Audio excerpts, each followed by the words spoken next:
Hi Glendale, I'm Meg Keller. And I'm Michaela Injami. And you're watching the Glendale 411.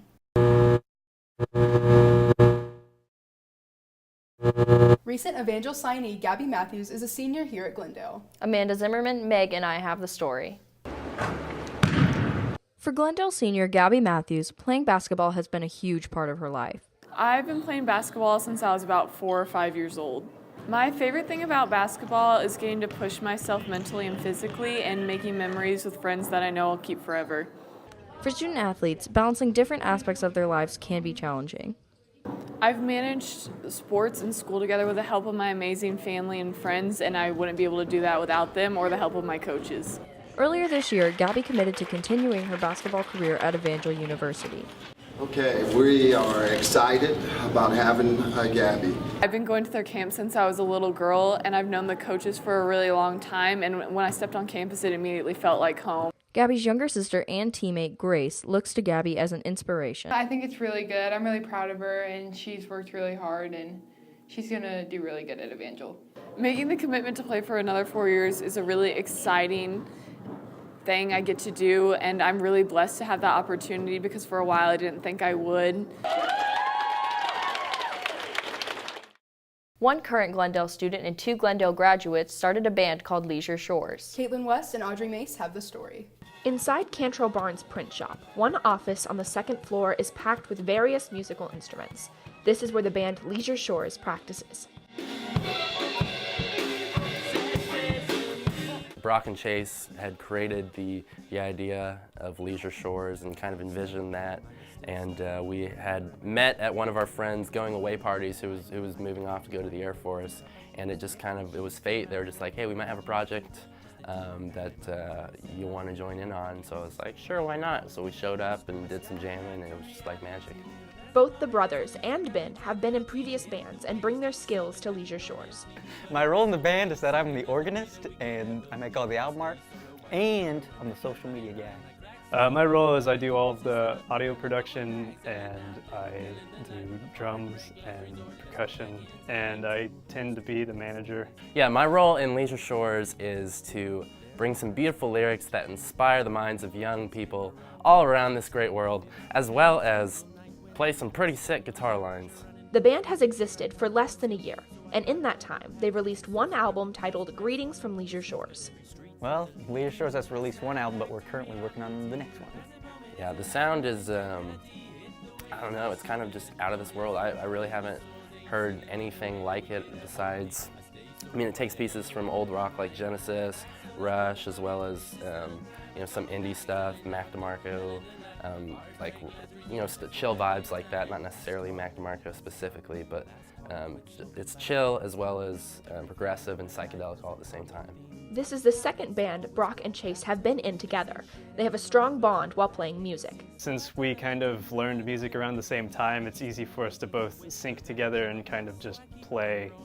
We call it like the linear bond. We have it's like a line, you connect the 2 points. Whenever we play with Ben, we call it the triangular bond. It's like a triangle, a 3-point thing. It's really cheesy, but it's fun.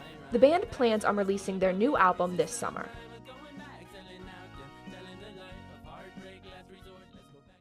A $1 trillion lawsuit has been filed against the world's most valuable company. Ryan Harp and Connor Skinner have the story.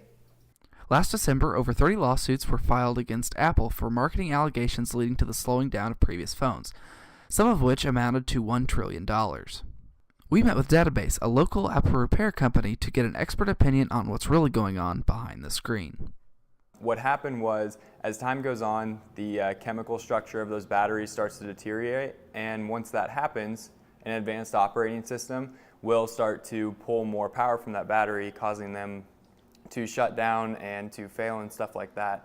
So what Apple did was they implemented a update to basically, what happened was it slowed down the phone in order to help preserve that battery life and to keep it from shutting off.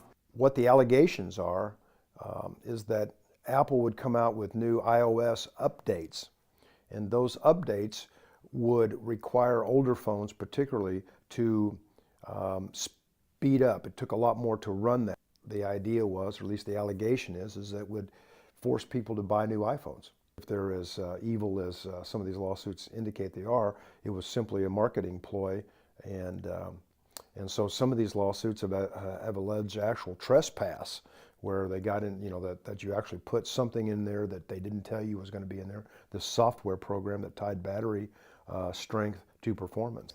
I had a 5S and it was going corrupt, and then they said, well, you can either reset your whole phone and lose all your stuff and then go back to normal, or upgrade to the 6S. And so I was like, all right, I'll upgrade to the 6S.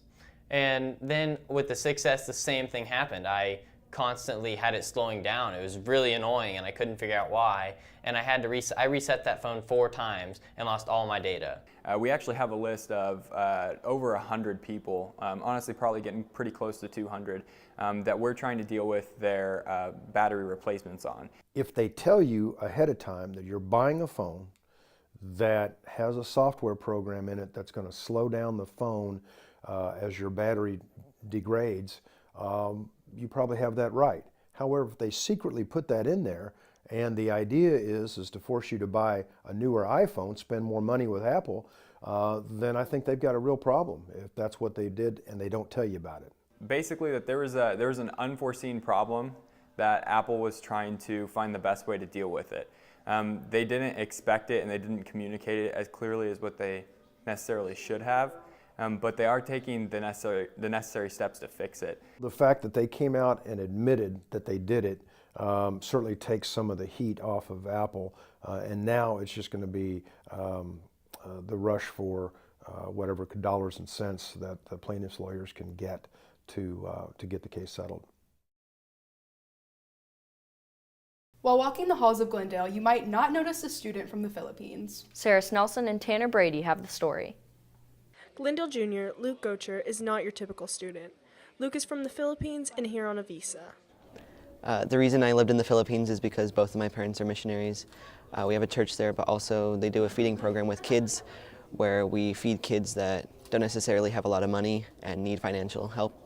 We met in choir. He was kind of more of a quiet person, but once I got to know him, I thought he was really, really, really, really interesting.